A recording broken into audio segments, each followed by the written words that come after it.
Jasmine stood frozen in the aisle as the great turbine engines of the jet sputtered and died. The sudden cessation of noise was jarring, pulling the cabin into a profound, suffocating silence. Up in the rarefied atmosphere of Seat 1A, Patrick Halloway allowed a smug, proprietary smirk to spread across his face. He gently tapped the rim of his heavy crystal whiskey glass, acting as if he had personally commanded the aircraft to halt its journey. He remained blissfully unaware that the unassuming figure he'd soon dismiss, the girl concealed beneath a charcoal gray hoodie, was the sole architect of the complex code responsible for this very plane's operational existence. While Halloway loudly boasted of his diamond status and inflated net worth, uniformed officers and federal agents were already mobilizing, racing toward the jet. The proprietary system had instantaneously flagged a sophisticated crime Halloway didn't even realize he was broadcasting. In mere moments, the entitled man who had stolen her seat would discover he was about to forfeit far more than just a few extra inches of legroom. Outside, the relentless assault of the Chicago O'Hare rain, sheets of cold, gray water, hammered against the floor-to-ceiling glass of Terminal 3. It was the kind of miserable weather that didn't just delay flights. It seemed to actively drown ambition. Yet, amidst the tension, Jasmine Moore felt only a strange detachment, the storm just a dull white noise. Jasmine pulled the voluminous hood of her sweatshirt further down, shielding her forehead. She quickly surveyed her reflection in the dark, rain-streaked window of the boarding area. Tired eyes devoid of makeup, a messy, hastily constructed bun, and comfortable leggings that were definitely past their prime. To any casual observer, she was completely unremarkable. A worn-out graduate student returning home for a weekend of laundry, or maybe an exhausted single mother finally catching a moment of peace. She certainly did not embody the image of the founder and CEO of More Dynamics, the world-leading logistics and AI infrastructure firm currently valued at a quiet $3 billion. Final boarding call for Flight 394 to London Heathrow. The gate agent's voice crackled, distorted through the ancient intercom. We are now inviting our first-class and Diamond Medallion members to board. Jasmine, an old duffel bag slung over her shoulder, a battered relic from her college days, picked up her pace. It was a calculated habit. She owned a pair of high-spec private jets, but she rarely utilized them.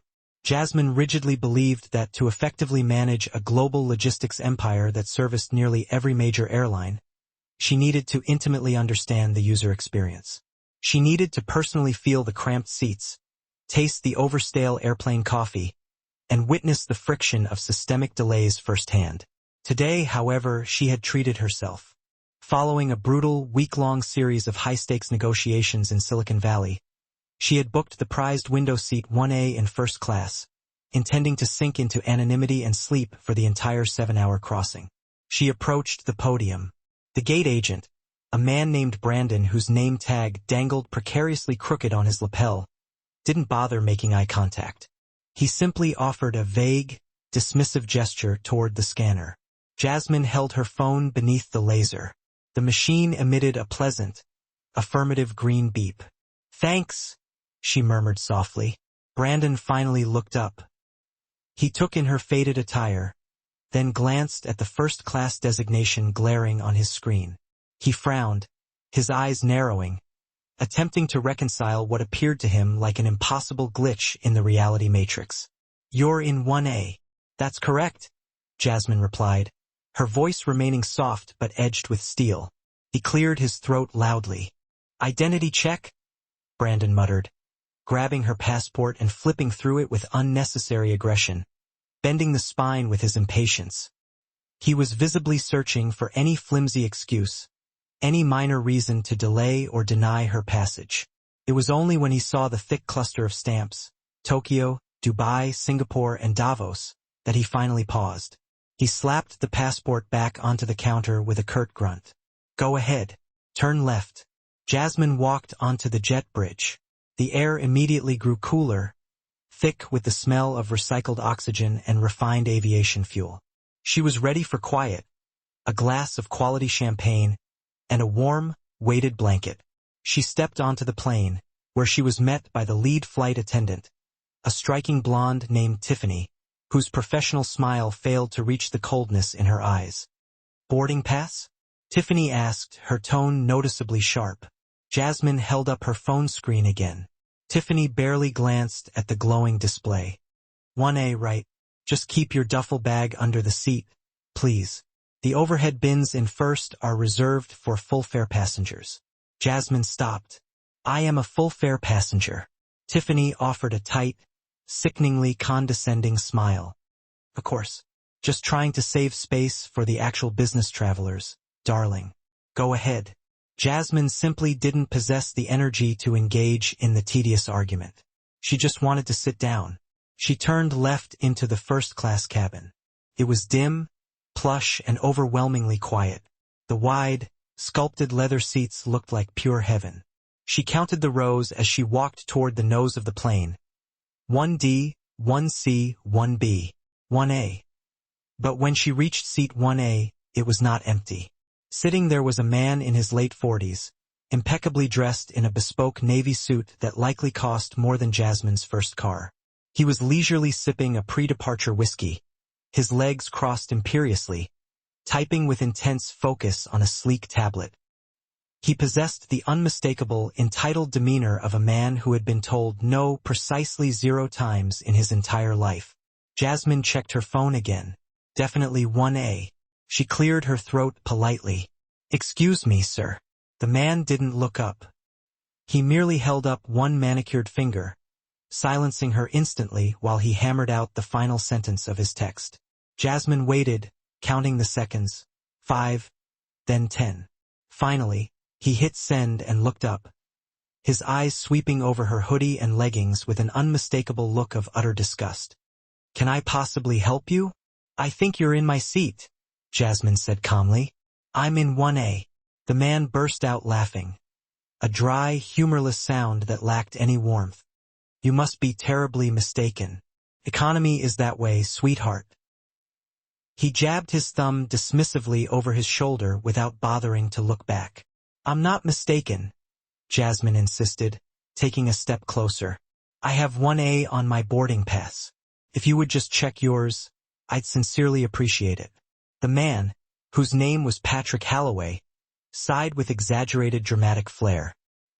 He set his whiskey glass down with a slight clatter. "Listen, sweetheart.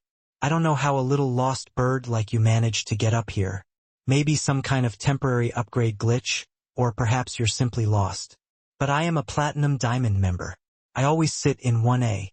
Now, be a good girl and find your proper seat in the back before you hold up this entire flight." Jasmine felt a familiar, sharp prickle of heat rise on the back of her neck. It wasn't embarrassment. It was the familiar, slow burn of being completely underestimated and dismissed. "Sir, I paid for this specific seat," Jasmine said, her voice dropping an octave, becoming dangerously quiet. "Please move." Patrick Halloway turned his body fully away from her, picking up his drink again. "Tiffany," he barked, louder this time. Tiffany, the lead flight attendant, came rushing over with practiced subservience. "Yes, Mr. Halloway. Is everything all right? This person," Patrick gestured loosely toward Jasmine with his glass, sloshing a little amber liquid onto the armrest, "is harassing me. She seems utterly confused about the seating arrangement. Can you escort her back to her proper section? She's blocking the aisle." Tiffany pivoted to face Jasmine. Her practiced smile was now entirely gone. "Ma'am, I need to see your boarding pass again."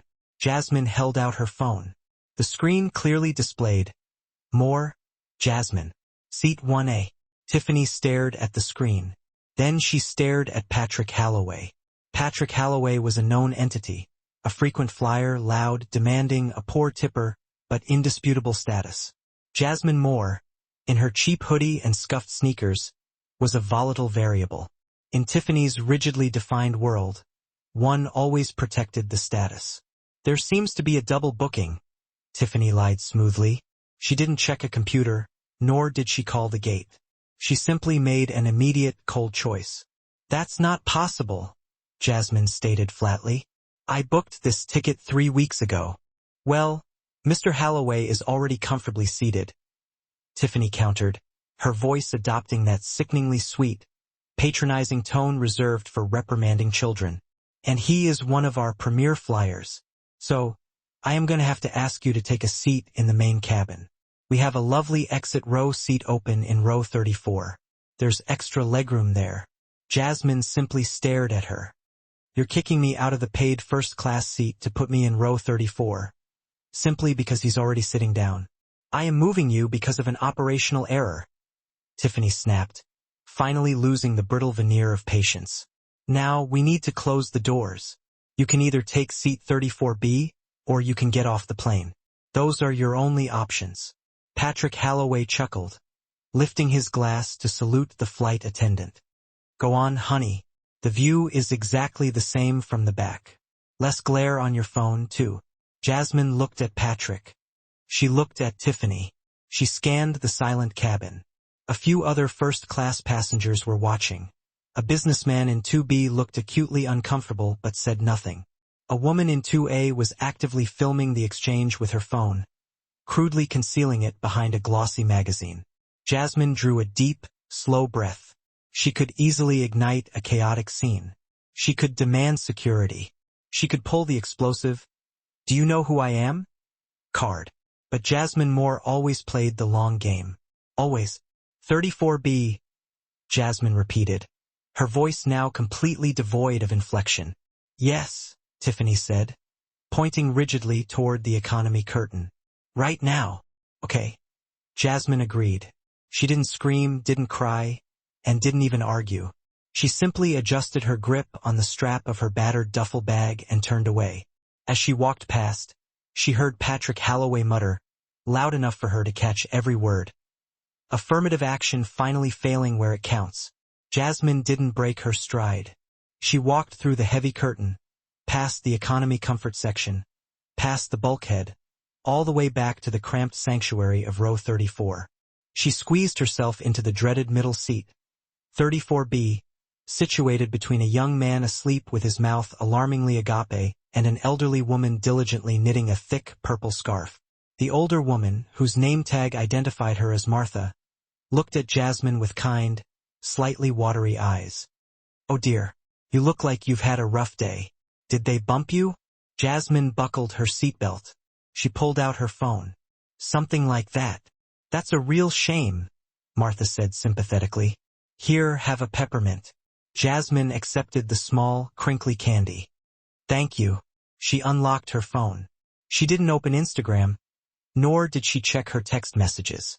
She opened a highly secure, proprietary app emblazoned with a sharp blue shield icon. MD Admin.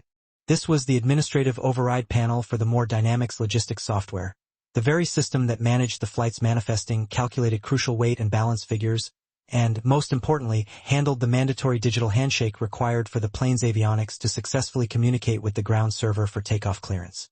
Jasmine typed in a command string, "CMD revoke license target flight 394. The parameter, status, immediate." A high-priority prompt instantly popped up on the screen. "Are you absolutely certain? This command will initiate a level 5 ground stop." Jasmine stared toward the front of the plane, picturing Patrick Holloway smugly savoring his stolen whiskey in her seat. She pressed confirm. The plane began to push back from the gate. The safety video started playing on the seatback screens. The powerful engines whined to life, a deep, pervasive vibration shaking the floorboards beneath her sneakers. Jasmine sat perfectly still in 34B, quietly unwrapping the peppermint Martha had given her. "Going to London for business or pleasure?" Martha asked, the clicking of her needles resuming. "Business," Jasmine said. "I have a meeting with the regulatory board, but I think I might be a little late." "Oh, don't you worry," Martha soothed. "These pilots always make up the time once they're in the air." The massive jet taxied toward the runway. It was a notoriously long taxi at O'Hare. They waited patiently in line behind an enormous cargo plane. Jasmine watched the rain streak almost horizontally across her small, oval window. Suddenly, the familiar, powerful hum of the engines changed. The high-pitched whine spooled rapidly down. The vibration ceased entirely. The lights in the cabin flickered once, briefly, then settled. The plane rolled to an abrupt stop, right in the middle of the dark, rain-slicked tarmac. A collective murmur of confusion rippled through the economy cabin. Passengers pulled their headphones off. "Why did we stop?" The sleeping man next to Jasmine mumbled groggily, wiping a line of drool from his chin. The intercom chimed. It wasn't a flight attendant. It was the pilot, Captain Davis. His voice sounded strained, thick with confusion. "Ah, ladies and gentlemen, this is Captain Davis up here on the flight deck. We seem to be experiencing a minor technical glitch with our primary flight computer. We've suddenly lost our secure connection to the central dispatch server. We're going to attempt a quick system reset. Should just be a moment. Please sit tight." Jasmine calmly chewed her peppermint. Up in first class, Patrick Halloway let out a theatrical, loud groan. "Unbelievable!" he shouted, demanding attention. "Tiffany, top me off. If I'm going to be stuck on this miserable tarmac, I want another drink." "Certainly, Mr. Halloway," Tiffany chirped, though her hands were noticeably shaking slightly as she poured. She had seen the pilot's pale, concerned face when he briefly peeked out of the cockpit just moments before. 10 minutes dragged by, then 20.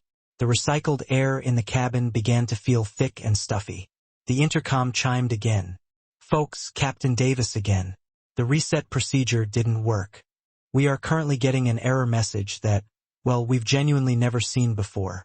We are in immediate communication with maintenance ground control. We sincerely apologize for the sustained delay." In seat 34B, Jasmine's phone vibrated instantly.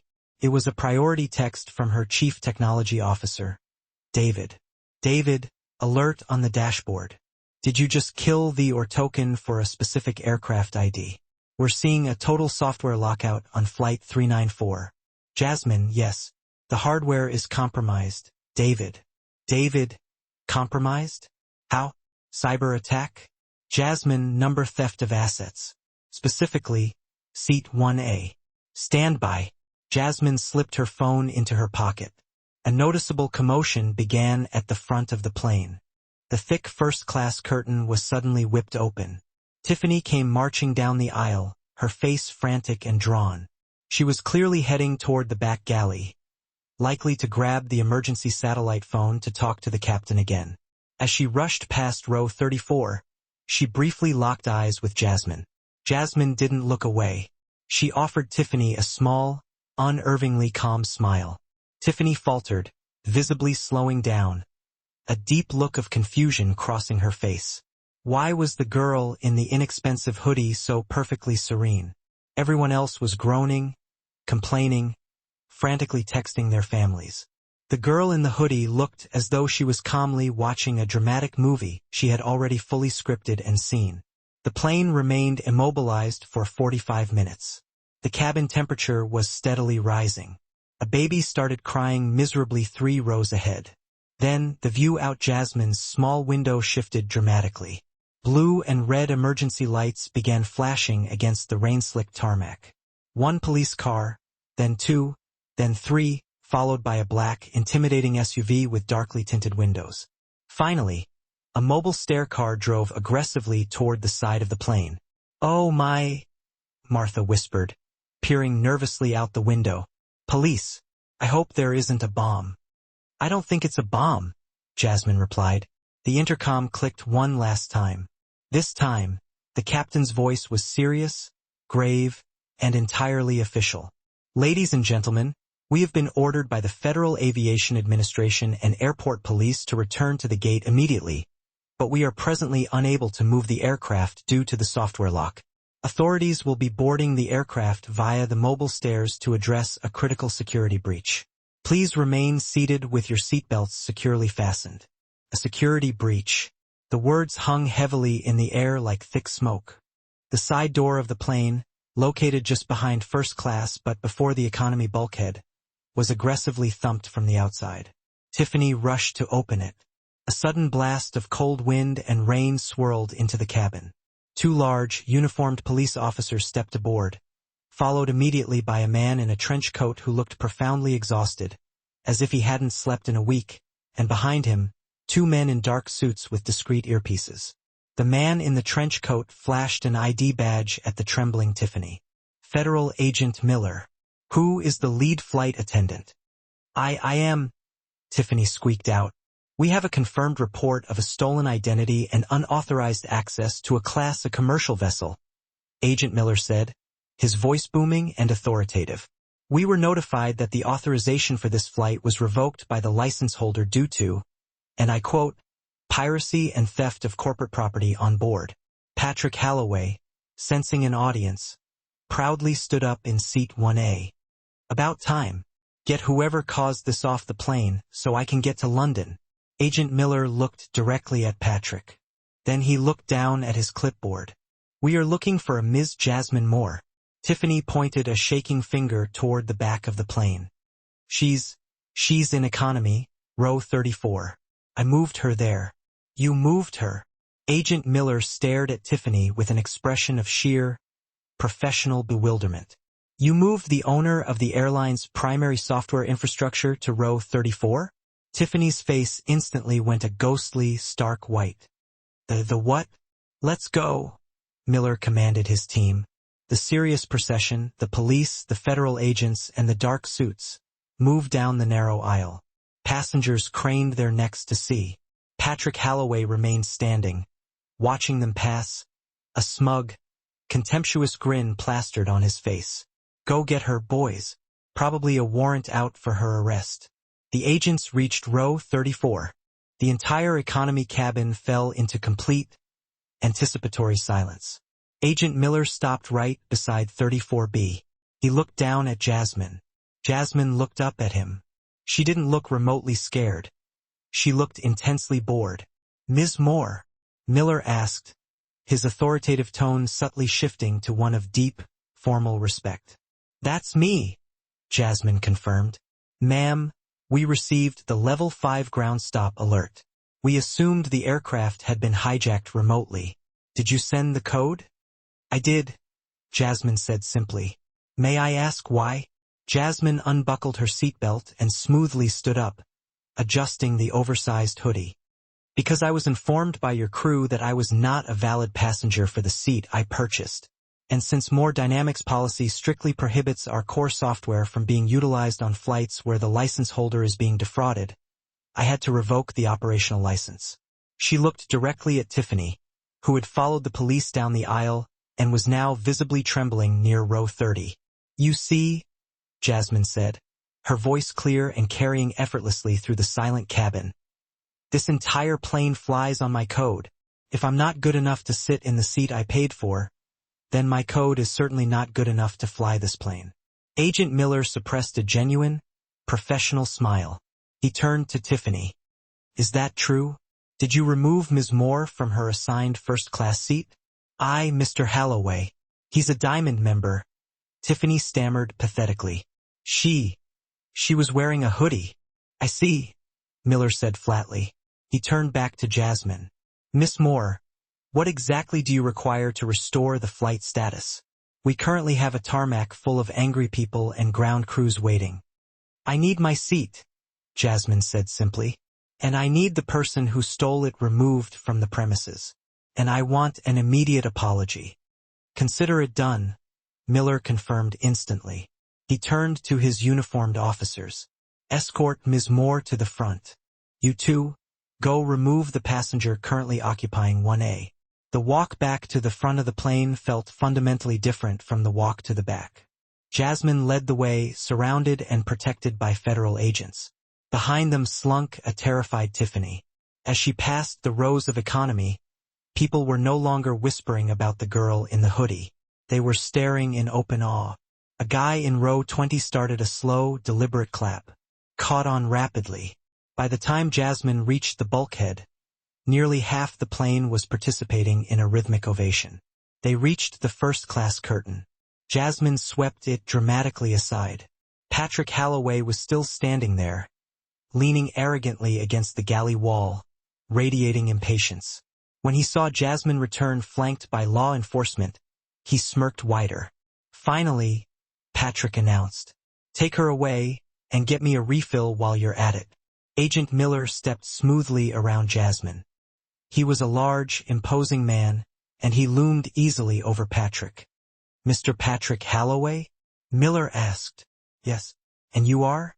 "Federal agents. I need you to grab your bag and step off this aircraft immediately." Patrick's whiskey glass slipped instantly from his hand, bouncing harmlessly on the thick carpeted floor. "Excuse me? You're kicking me off?" "She's the one who disrupted the flight." "Actually," Miller corrected him, his voice clinical, "this lady grounded the entire flight because you stole her seat, and since she happens to own the company that controls the plane's navigation software, she calls the shots regarding operational stability." Miller glanced down at his tablet again. "Furthermore, in the process of running your ID for the manifest check during the lockdown, we found an interesting flag from the SEC." Patrick's face went from an angry red to a sickly shade of institutional gray. "The SEC? Something concerning wire fraud and an embezzlement investigation pending indictment." Miller read dispassionately from the screen. "Seems you were attempting to leave the jurisdiction before the warrant dropped tomorrow morning. Looks like this little delay was just enough time for the system, her system, to finally catch up with you." The cabin went dead silent. The other first-class passengers gasped audibly. That's a lie," Patrick stammered, sweating now. "I'm a legitimate businessman." "You're a fugitive," Miller stated. He nodded to the uniformed officers. "Cuff him. You can't do this. Do you know who I am?" Patrick screamed as the officers grabbed his arms and spun him violently around. The cold steel of the handcuffs clicked shut with chilling finality. "Oh, we know exactly who you are," Jasmine said, stepping forward. She stood directly in front of him, looking him straight in his terrified eyes. "You're just the guy who sat in my seat.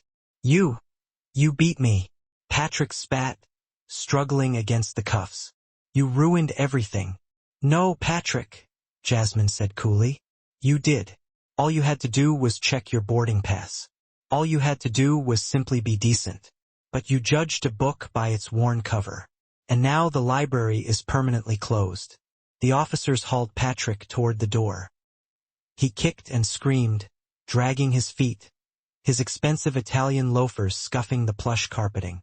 "Tiffany, help me. Tell them." Patrick shrieked desperately.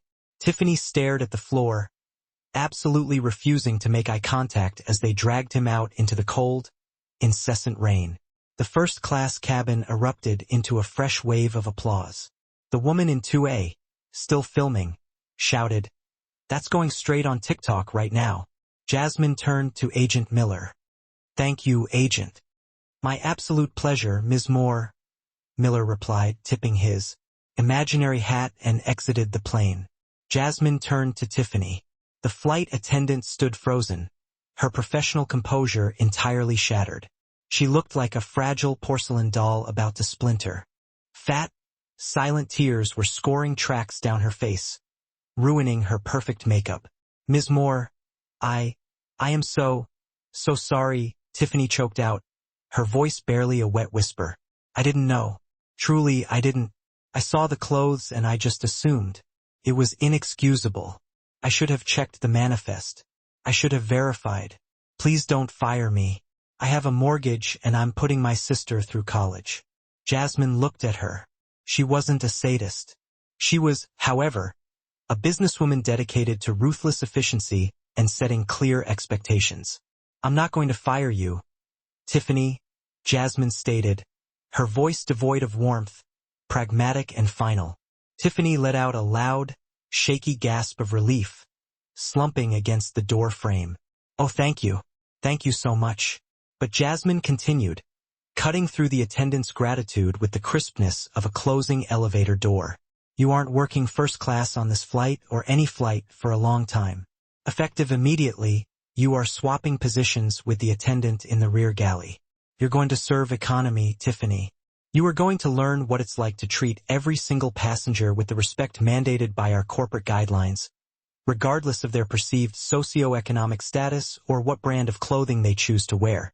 Tiffany nodded frantically, her face glistening with tears and sweat. Yes, of course. Anything. Good. Go to the back. And don't stop until you reach the last row." Jasmine pointed firmly toward the rear of the aircraft. Tiffany, clutching her small work bag like a lifeline, hurried down the aisle toward the obscurity of economy class. Jasmine turned back to the now empty seat 1A. It was a disaster area. Patrick's hastily discarded jacket was tossed over the armrest, and the sticky residue of his spilled drink, likely cheap champagne, was spread across the carpet. The cashmere pillow was crumpled into an unsightly ball. The gate agent, Brandon, came sprinting onto the plane, his jacket askew and his face flushed crimson. He was accompanied by a meticulous, uniformed cleaning crew. "Ms. Moore, we heard the report. We are deeply, truly sorry for this lapse." Brandon spoke in panting gasps. "We are going to clean and sanitize this seat right now. Fresh linens, a brand new pillow, a full ozone treatment, whatever you require." Jasmine watched the professional crew move with terrifying speed, scrubbing the plush seat until it was spotless. She watched them remove every physical trace, every molecule of Patrick Holloway's presence. When they stepped back, the seat was pristine, inviting, and utterly neutral. She sat down. The leather was supple. The contour was familiar. It was comfortable. It was hers. She pulled out her personal phone, accessing the rarely used, highly restricted administrative app she had designed herself. CMD, restore license off target. Flight 394. Status active. Immediately, the lights in the cabin surged, brightening to full operational intensity. The air conditioning kicked in with a refreshing, powerful whoosh that vibrated through the floorboards. The pilot's voice, now utterly relieved, came over the intercom. "Ladies and gentlemen, we apologize for the extended delay. The technical glitch we experienced has been fully resolved. The main computer is back online and fully functional. We have been cleared for immediate takeoff. Thank you profoundly for your patience." Jasmine reclined her seat back to the perfect 45-degree angle. She closed her eyes, allowing herself a brief moment of triumph. But the story, she realized dimly, wasn't quite over. Because while Jasmine Moore had decisively won the battle for seat 1A, Patrick Holloway, the petty criminal, had allies. And the man sitting quietly in seat 2B, the seemingly quiet, unassuming businessman who hadn't uttered a single word throughout the entire incident, had been furiously texting the entire time. He wasn't filming a viral TikTok video. He was covertly communicating with the full board of directors of More Dynamics. The final message he sent, just as the plane engines began to spool up to full thrust, read, "She just used company assets to unilaterally ground a commercial flight for a personal vendetta. We have her. Execute the plan." The massive jet lifted off, soaring into the inky, dark clouds hanging over Chicago. Jasmine drifted toward a troubled sleep, convincing herself that the drama was behind her. She had no idea that upon landing at London Heathrow, she wouldn't simply be facing a routine regulatory meeting. She would be facing a meticulously planned corporate coup. The flight to London was deceptively, unnervingly peaceful. After the very public arrest of Patrick Holloway and the silent, ignominious removal of Tiffany to the back galley, the service in first class became utterly impeccable. The replacement flight attendant, a young man named Kevin, approached his duties with a cautious reverence usually reserved only for actual royalty. He kept her glass perpetually full of chilled sparkling water, and ensured, with almost aggressive politeness, that her privacy was absolute. Jasmine used the transatlantic time to meticulously prepare for her upcoming regulatory meeting. The UK Aviation Authority was scheduled to discuss the implementation of More Dynamics' new AI predictive maintenance protocols. A standard, high-level discussion that was boring, immensely profitable, and critically necessary for the company's expansion. When the wheels of the colossal 777 jet finally kissed the tarmac at Heathrow, the pale, gray English dawn was just beginning to break. Jasmine felt a deep sense of weary accomplishment. She had stood her ground, surgically removed a toxic human element from her flight, and still managed to arrive in London precisely on time. She disembarked first. The cool, damp air of the jet bridge felt instantly sharp and revitalizing on her skin. Waiting for her at the gate was not the usual contracted driver holding a laminated sign. Instead, a sleek, obsidian black town car was parked improperly right on the tarmac, flanked by two anonymous men in tailored, dark suits, private security guards. Jasmine frowned slightly. This was highly unusual. She hadn't requested a tarmac transfer. That level of service required prior governmental approval. A woman in a devastatingly sharp gray suit stepped out of the back of the car. It was Lydia Grant, the vice president of more dynamic, sprawling European division. Lydia was usually warm, often engaging, a true professional friend. But today, her face was a terrifying mask of stone. Lydia. Jasmine descended the stairs, her duffel bag slung effortlessly over her shoulder. I didn't expect the full VIP treatment. I just needed an Uber to the hotel, honestly. Lydia didn't smile. She didn't offer the customary European-style air kiss or a hug. She simply opened the back door of the town car, her movements stiff and economical. Get in, Jasmine. We aren't going to the hotel. We're going straight to the Leadenhall building. The cheese grater? Jasmine asked, using the derisive but accurate nickname for the distinctively shaped skyscraper where their UK headquarters was located. My meeting with the regulators isn't until tomorrow. What on earth is going on? The board has called an emergency session, Lydia said, her voice strained and tight, like a stretched wire. They are all present, either physically here or linked in virtually. An emergency session regarding what? Lydia looked at her then, and for a fleeting second, the impenetrable mask of corporate control slipped. There was a genuine flicker of pity in the depths of her eyes. Regarding you, Jasmine, the ride into the city was agonizingly silent, punctuated only by the whisper of the wipers. A light rain streaked the windows, blurring the passing London skyline into streaks of gray and gold.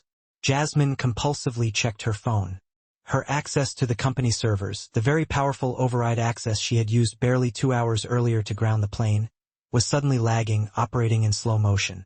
She tried to open her secure company email. Connection error. She tried to open the executive Slack channel. Account suspended. A cold, heavy knot of realization formed deep in her stomach. They weren't just unhappy. They were moving.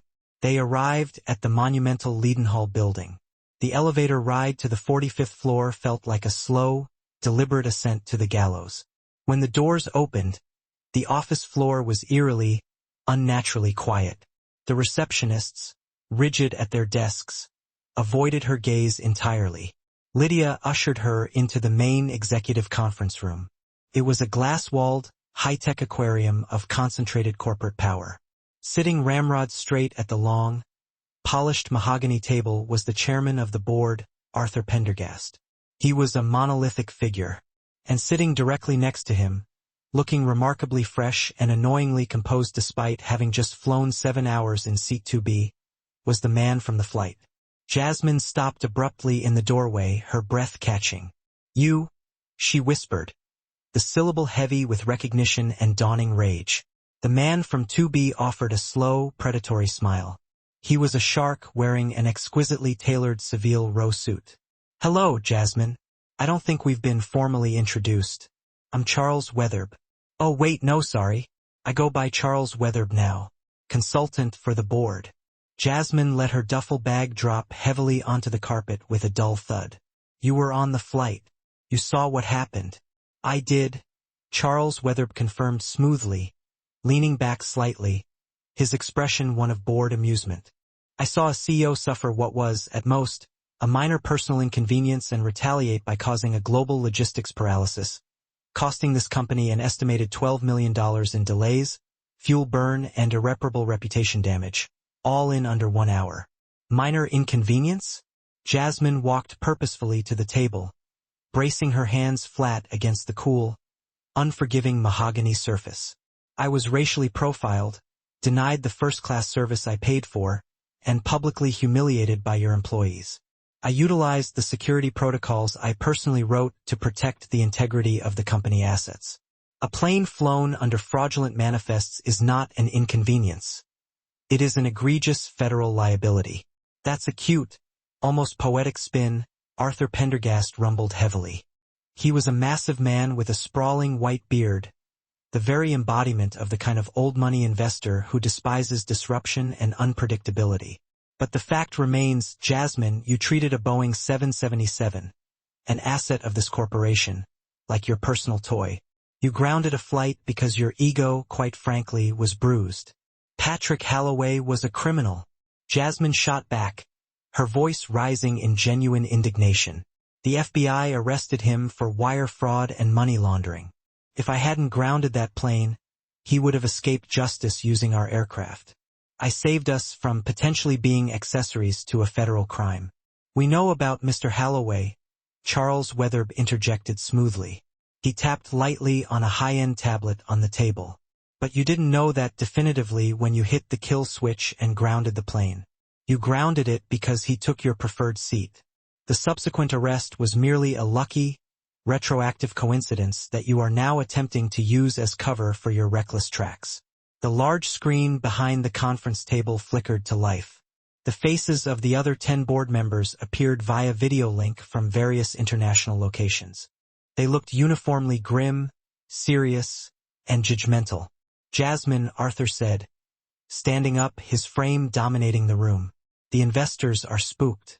Deeply spooked. The stock dropped 4% the moment news of the ground stop hit the wire services. They see a loose cannon. They see a founder who thinks she is bigger than the board itself. I am the founder. Jasmine's voice cracked slightly, but the authority was still there. I wrote the code. I built the algorithms. Without my intellectual property, this is just a hardware leasing company with a fancy name. And that is precisely the core of the problem, Charles Weatherd said softly, leaning forward. Human risk. You are too central, too emotional, and today proved that you are volatile. Arthur slid a single piece of paper, a standard corporate document watermarked subtly with the More Dynamics logo, across the mahogany table toward her. This is a motion of no confidence, Arthur explained, his voice flat and official. Effective immediately, you are placed on administrative leave pending a third-party investigation into your fitness to lead the company. You are stripped of all executive powers. Your access to the MD admin override is permanently revoked. Jasmine stared at the document, the corporate jargon swirling around her. You can't do this. I own 40% of the voting shares. And we, the institutional investors and the board, own the other 60%, Arthur finished clinically. It's already done, Jasmine. The vote took place while you were in the car driving here. Jasmine's eyes swept the room, searching for an ally. They landed on Lydia, who was standing stiffly in the corner, staring intently at the pattern of the Persian carpet. Lydia. I voted to abstain, Lydia whispered, her eyes filling with instant tears. I'm sorry, Jasmine. They threatened my entire pension. Jasmine laughed. A cold, short, bitter sound that held no humor. So that's it. A coup orchestrated entirely by a guy sitting in seat 2B.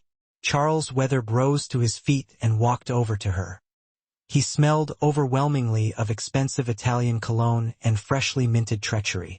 It wasn't just about today, Jasmine. We've been looking for a reason for a long time. You're too radical in your vision. You spend far too much on employee welfare and frivolous R&D. You consistently refuse lucrative military contracts on moral grounds. We needed a change in direction. You simply handed us the gun and the bullets on a silver platter. Didn't you? He leaned in close, whispering conspiratorially, so that only she could hear the full extent of his malice. And by the way, Patrick Holloway? He's an old golfing buddy of mine. I knew he'd take your seat. He's an arrogant prick, granted. I just bet on his arrogance successfully triggering your well-known temper. And you, Jasmine, did not disappoint. Jasmine felt the blood completely drain from her face. It was a setup. A perfectly executed, insidious setup designed to create the pretext.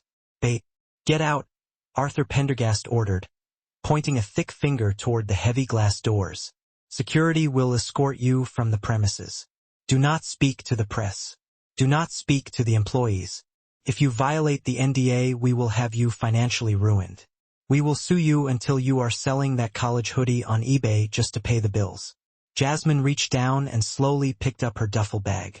She met Charles Weatherd's eyes, her own now dangerously calm and flat. "Do you think you understand my code?" she said, her voice dropping to a low, intense register. "But you don't. You understand the user interface. You don't understand the ghost in the machine. Is that a threat?" Charles smiled broadly, clearly dismissing her final words. "It's a diagnostic," Jasmine corrected him icily. She turned on her heel and walked out, her back rigid. The heavy glass doors swung shut behind her with an audible sigh, sealing her permanently out of the empire she had built from scratch out of sheer genius. Jasmine checked into a small, nondescript boutique hotel in Shoreditch under a carefully constructed fake name. She didn't use her corporate credit card, which she knew would be instantly flagged and tracked. She used cash she had withdrawn from a generic ATM at the airport. She sat on the edge of the bed, the room dark save for the pulsing, lurid glow of a neon cocktail sign filtering in from the street outside. She was completely cut off. Her company email was dead. Her Slack access was gone.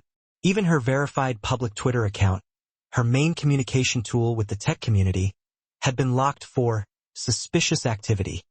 No doubt the board's doing. They had silenced her narrative entirely. A wave of debilitating despair washed over her.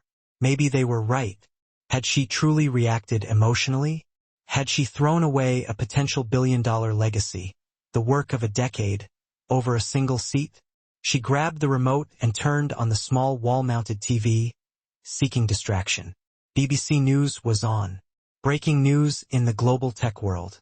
More Dynamics founder Jasmine Moore has been ousted by the board of directors following a bizarre, highly volatile incident at Chicago O'Hare this morning. Sources close to the board claim Moore suffered a severe mental breakdown on the flight, endangering passengers and violating corporate protocols. They were controlling the entire narrative already. They were expertly painting her as the angry black woman who snapped under pressure. It was a vicious, ancient trope, and they were weaponizing it with chilling efficiency to destroy her credibility and legacy. Jasmine buried her face in her hands, inhaling the scent of the cheap hotel lotion. "I lost," she whispered into the duvet. Her personal phone, a prepaid burner she kept strictly for security emergencies, buzzed with a single, sharp vibration. She ignored it. It buzzed again, then again. Then it started vibrating continuously, a relentless electronic summons. She picked it up. It was a text chain from her younger sister, Maya, who lived in Atlanta. "Maya, Jasmine. OMFG. Maya, are you seeing this? Maya, open TikTok right now. You are trending #1 worldwide." Jasmine frowned. She didn't keep TikTok installed on her secure burner phone. She quickly navigated to the App Store, waiting the agonizing seconds for the installation bar to complete. When the app finally opened, the hyper-efficient algorithm didn't need to guess what she wanted. Her entire For You page was flooded with the topic. The hashtag #no__seat had exploded to over 500 million views. The top featured video was posted by a user named Sophie Travels. It was captioned, "The truth about what happened on Flight 394. The CEO didn't snap. She struck back." Jasmine clicked the video. It was high-definition, stable footage shot from the perfect angle of Seat 2A. It showed the back of Patrick Halloway's smug head. It showed Jasmine standing calmly in the aisle, polite and reserved, asking for her assigned seat. It showed Patrick laughing in her face. The audio was perfectly clear. "Listen, sweetheart." The cleaning crew exits at the back. Then it showed Tiffany, the flight attendant, leaning in with a visible sneer. "I'm moving you because he's already sitting down." The audio was crisp. You could hear the condescension dripping from every syllable. You could witness Jasmine's incredible restraint. She didn't scream. She didn't yell. She just walked away. But then, the video cut sharply to a second clip, the bombshell. This segment was filmed while Jasmine was already walking toward the back of the plane. The camera, positioned expertly, was zoomed in tight on the narrow gap between the seats in row 1 and row 2. Patrick Halloway was leaning back, clinking his champagne glass against the glass of the man in 2B, Charles Weatherb. The microphone picked up their faint, chilling whispers. "Patrick, that was easier than you said, Charlie." She walked right to the back. Charles Weatherb, Give it 10 minutes. She'll override the system. I know her. Oh, she can't handle disrespect. As soon as she hits that kill switch, the board has the breach of fiduciary duty clause required to fire her. Just sit tight, Patrick. Your legal fees for the SEC thing? The board will cover them if you pull this off. Patrick. To the new CEO, Charles Weatherb, to the swift end of the Moore era. Jasmine gasped audibly, dropping the burner phone onto the duvet. Sophie, the passenger in 2A, hadn't just filmed the argument. She had been listening. She had filmed the entire insidious conspiracy. Jasmine snatched the phone back up. The comment section beneath the video was a roaring war zone, but not against her. User 1. OMG. He set her up. This is a planned ambush. User 2. This isn't just racism. It's corporate espionage and manipulation. User 3. More dynamics boycott until she is back in charge. User 4. That guy in 2B is Charles Weatherb. I used to work for him. He's a total snake. User 5. Queen Jasmine. She didn't break down. She was being gaslit and then executed. The video had been posted barely 2 hours ago. It already had 40 million likes and was spreading exponentially. Jasmine stood up from the bed. The suffocating despair had vanished, instantly replaced by a cold, searing, hard fury. They thought they had buried her. They thought taking her access keys and her title would stop her. But they forgot that More Dynamics wasn't just code. It was a highly visible, globally recognizable brand. And the brand, for the moment, was still her. She needed to contact Sophie. She clicked the profile.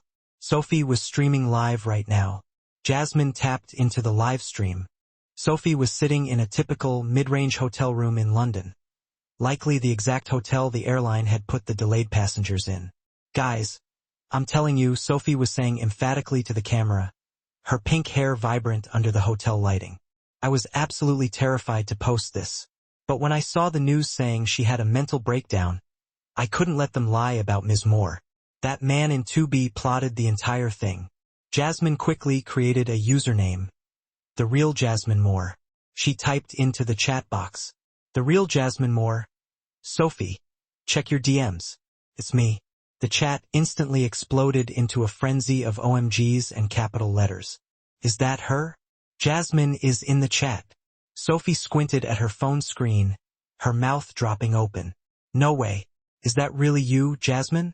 Jasmine immediately sent a direct message. I'm at the Hoxton Hotel in Shoreditch, room 304. Can you get here? Sophie replied instantly.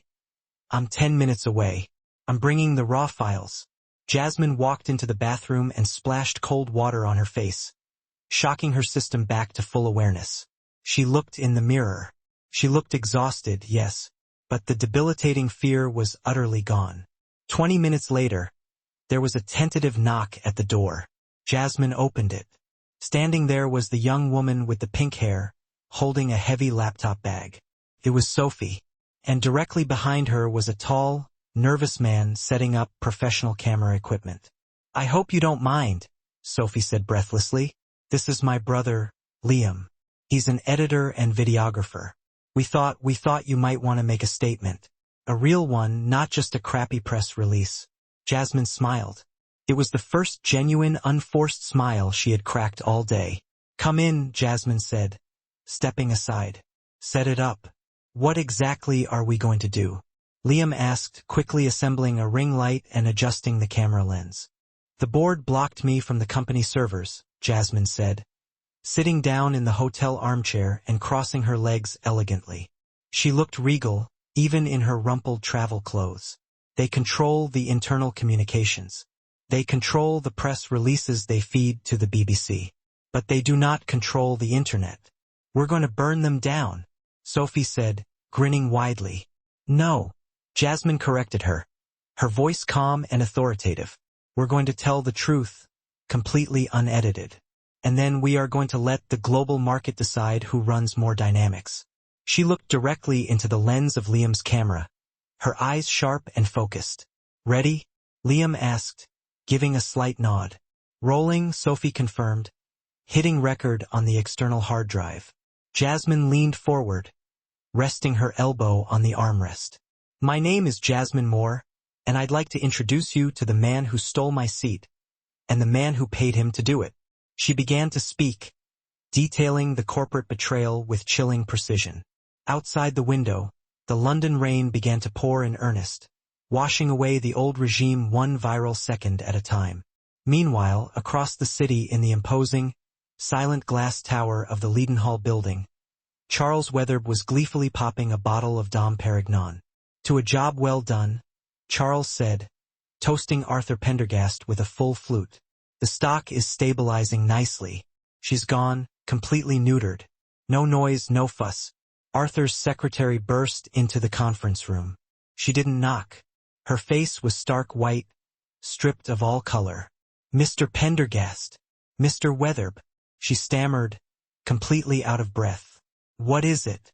Arthur snapped, irritated by the interruption. "We are celebrating, can't you see? You need to look at YouTube," she said.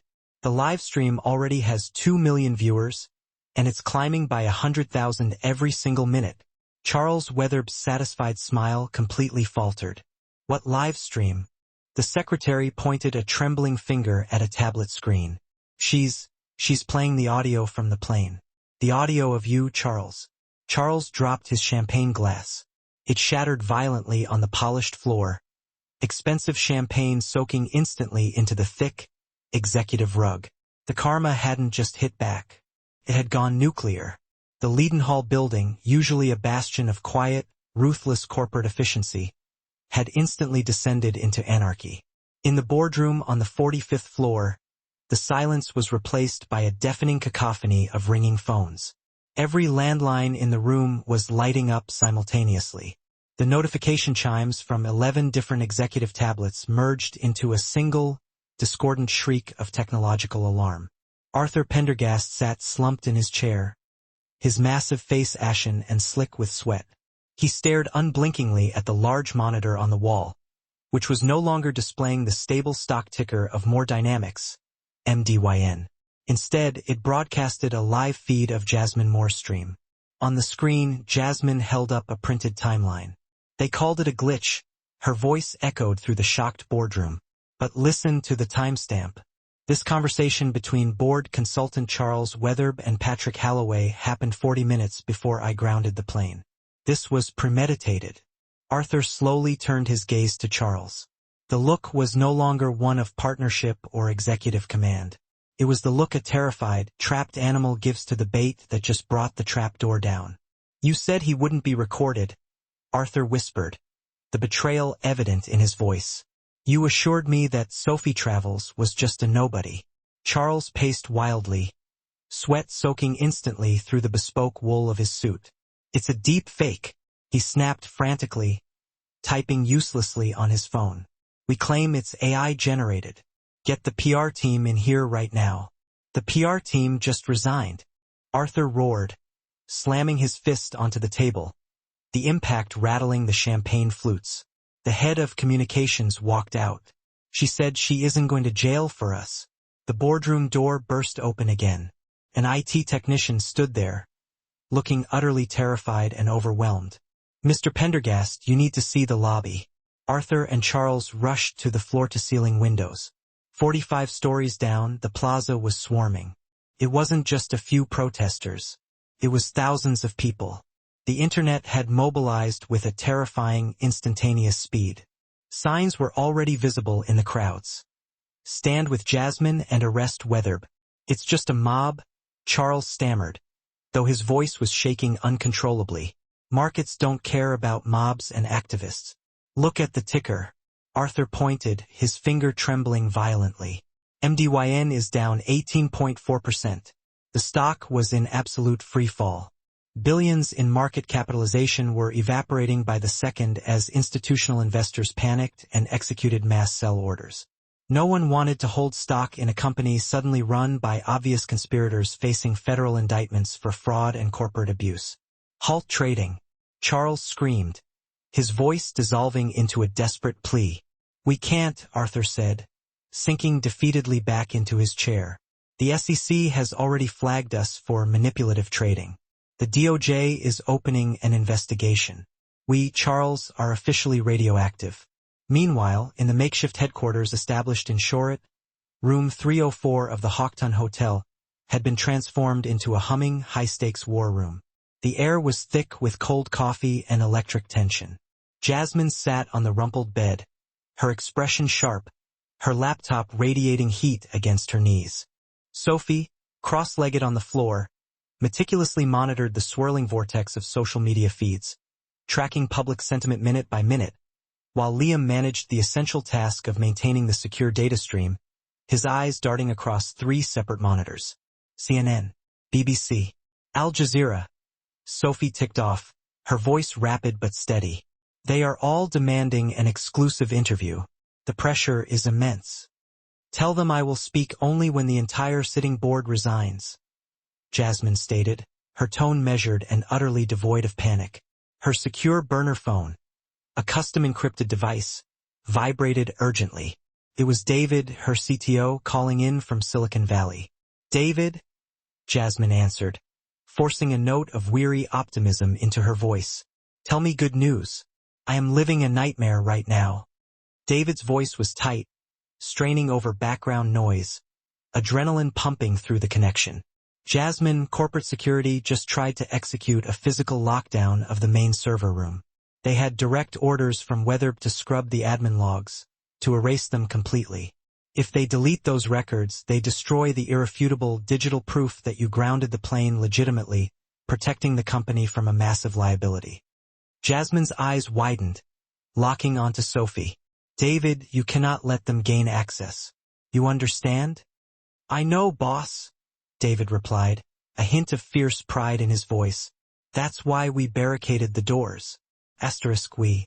The entire development team. We used 3 industrial-sized vending machines and every available desk chair. The engineers are sitting on the floor, linked arm in arm. We are officially on strike. Nothing moves in or out of More Dynamics until you are reinstated. A heavy lump formed in Jasmine's throat, tight with emotion. She had focused on building code and profit, yes, but she realized in that moment that she had truly built a culture, a fiercely loyal network. When she had fallen, they were shielding her physically. Thank you, David. Hold the line. Always. Lydia Grant is on the other line, Liam reported, patching her through immediately. Jasmine. Lydia's voice was barely a whisper, strained and raw. She was still in the London corporate office, metaphorically deep in the belly of the beast. They're shredding documents. Charles. He's trying to destroy the physical paper trail of the fraudulent payments made to Patrick. He can't destroy the bank records, Jasmine asserted, trying to inject confidence. I can stop them now, Lydia insisted, her voice gaining strength, steel replacing the fear. I have the physical keys to the archived files. I'm locking down the archives, locking them out completely. And I'm calling the Metropolitan Police right now to report the destruction of evidence. Lydia, they will fire you immediately, Jasmine warned, knowing the cost. Let them, Lydia said, her final word sharp and decisive. I saw the video. I'm done being scared. The line went dead, leaving a ringing silence. Jasmine looked up at Sophie and Liam, a slow smile spreading across her face.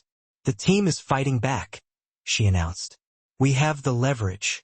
She stood up and walked to the rain-streaked window, looking out over the grim, gray London streets. Her mind flashed back to seat 1A. It wasn't merely a piece of furniture. It was a profound symbol of her earned right to exist in the space she had created. The bylaws, Jasmine stated suddenly, a cold, technical calculation replacing the lingering despair of the morning. Article 15, Section 4. Sophie typed furiously, the keyboard clicking loud in the quiet room. Here it is. In the event of a catastrophic loss of shareholder value, defined as greater than 20% in any 24-hour period, any shareholder holding more than 5% equity can call for an immediate emergency general meeting to dissolve the sitting board. Jasmine's smile was predatory. I hold 40% equity, and the stock just bottomed out at -21. She grabbed her coat, shedding the role of the victimized founder. We're calling the meeting, Jasmine declared. Tomorrow morning. And we are going to invite absolutely everyone. The grand ballroom of the Intercontinental Hotel hummed with the electric, nervous energy of a courtroom awaiting a verdict, or perhaps, a firing squad preparing to execute a sentence. Every major news network broadcasted the scene live as thousands of shareholders, proxies, and journalists packed the room, their collective eyes fixed on the stark stage. On one side sat the isolated remnants of the old guard, Arthur Pendergast and Charles Weatherb, looking shrunken and pathetic under the harsh, unforgiving spotlights. The court-appointed moderator formally opened the floor.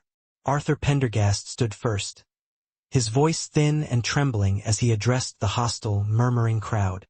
We acted solely for the sake of stability. Miss Moore is volatile. To risk burning down a company over a seat. Is that leadership? A deafening roar of boos and angry shouts answered him, drowning out the remainder of his defense. Arthur visibly slumped back into his chair, utterly defeated. Charles Weatherb then aggressively seized the microphone, his inherent arrogance utterly undimmed by the circumstances. He sneered openly at the audience. You people simply do not understand. Business is war. I did what was necessary to protect the stock price and your dividends. She is a liability. If you vote her back in, she will ground another plane simply to service her own ego. I protected your money. I care about integrity. Integrity. A clear, cutting voice suddenly rang out from the back of the enormous hall. The ornate double doors at the rear of the ballroom swung open dramatically. Jasmine Moore walked in. Today she wasn't hiding in a worn hoodie. She wore a pristine, sharply tailored white suit that seemed to cut through the suffocating gloom of the room like a beam of pure light. The crowd parted instantly, a silent, reverent phenomenon, like the parting of the Red Sea. Flanked by her loyalists, Lydia Grant, David, fresh from the server room barricade, and Tiffany, the flight attendant, Jasmine ascended the stairs to the stage in a dramatic, absolute silence. She ignored the empty chair awaiting her return and walked directly to the podium, facing the shareholders head-on. Mr. Weatherb asks if I care about dividends. Jasmine began, her voice amplified, steady, and commanding attention. I built this company from the concrete basement up. I personally wrote the core code that navigates 40% of the world's commercial air traffic every day. I know the value of a single dollar, but I also know the far greater cost of silence. She gestured toward Tiffany, who stood beside her, visibly nervous but resolute. This is Tiffany. She moved me to the back of the plane because she was afraid of men like Charles. She thought she had to protect the important passenger, the system, in order to keep her job. Yesterday, the board tried to do the exact same thing to me. They tried to force me into the exit row to keep me quiet. Jasmine leaned into the microphone, staring Charles Weatherb down until he flinched. But I don't fit in the exit row anymore. More Dynamic stands for the truth that the system works for everyone, not just the people sitting in seat 1A. You tried to crash my reputation, Charles, but I control the navigation. She looked up at the main screen. Vote. The tally flashed instantly above the stage, devastatingly clear. Remove the board, 88%. The room erupted into a chaos of cheers and shouts. It was a historic landslide. Charles stood frozen in disbelief, his face draining catastrophically of all color. This is illegal, Charles screamed, violently slamming his fist onto the table. I demand a recount. I have friends in the DOJ. I don't think your friends can help you now, Mr. Weatherb, Jasmine said, utterly calm, the perfect picture of corporate authority. Two impeccably dressed officers from Scotland Yard, accompanied by an FBI attaché, walked purposefully onto the stage from the wings. Charles Weatherb, the senior officer announced, his voice cutting cleanly through the celebratory noise. You are under arrest for conspiracy, wire fraud, and corporate espionage. Mr. Pendergast, the officer continued, turning slightly, you are being detained for aiding and abetting, as Charles was handcuffed and dragged away. Kicking, screaming, and struggling futilely, Arthur Pendergast simply slumped forward, weeping uncontrollably into his hands. The crowd went wild, camera flashes blinding the room as the old regime was physically and publicly removed from power. Jasmine turned to Lydia Grant, whose eyes were shining brightly with tears of relief and vindication. "Lydia, I believe there are now a few important vacancies on the board." "I believe there are," Lydia smiled, the tension finally leaving her face. "And David," Jasmine called to her loyal CTO, "get the servers back online. We have planes to fly." "On it, boss," David grinned broadly, pulling out his phone even as he walked off stage. Jasmine looked out at the vast sea of cheering faces. Her employees, her investors, her people. She raised one hand, silencing the room one last time. "Thank you," she said, the words simple but profound. "Now, if you'll excuse me, I have a flight to catch. And this time I'm checking the seat assignment personally." 1 year later, the setting sun cast a glorious, fiery orange glow over the Pacific Ocean as the sleek Gulfstream G650 descended smoothly toward San Francisco International. Jasmine Moore was comfortably situated in seat 1A, a seat that was unequivocally hers. She was reading a glossy magazine, Forbes. Her composed face, framed by the article headline, graced the cover, "The Algorithm of Justice: How Jasmine Moore Revolutionized Corporate Ethics." The company stock was trading at an all-time high of $340 a share. The Moore Protocol, a revolutionary new clause in their software that automatically flagged and neutralized suspicious manifest changes, had been adopted as the industry standard for aviation security worldwide.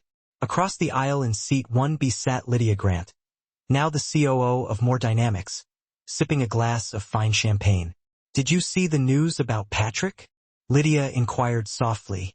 Jasmine didn't look up, flipping a page. "No. I try my best not to read the tabloids anymore." "He took a plea deal," Lydia reported. 3 years in federal prison, and he was mandated to pay back the $12 million in damages caused by the flight delay. He's financially bankrupt. "And Charles?" 10 years, Lydia said, with no chance of parole. "It turns out he was also systematically embezzling from the employee pension fund, among other things. You really did clean house."